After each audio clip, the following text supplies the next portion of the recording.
မျိုးခွင်းတယ်မျိုးအခုယူခဲ့ကျွန်တော်မျိုးခွင်းဖို့အရှင်ကဒါမှမဟုတ်မျိုးခွင်းနေကျွန်တော်တကြီးလုံးနေကျွန်တော်ကိုထားတာကညာတစ်ခါအခုကပလာလေးအထင်းမတော့အုံးစီပဲဒီမဒါဘာကောင်လဲ ဒါပါကောင်းလဲမျိုး ဒီကောင်ဘာကောင်လို့ခေါ်တာမသိဘူးဒီမမျိုးလဲပန်လေမျိုးကပလာလေးကိုရလာပဲတေးပလာလေးဒီမကျကြောက်တော့လဲပြောလက်ဦးလို့ခေါ်တယ် ဒီမ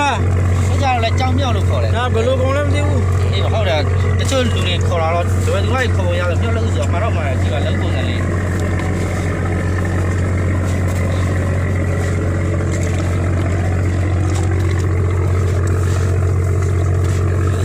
မျိုးစားချက်ခေါ်တယ်ကပန်လေမျိုးဟုတ်လား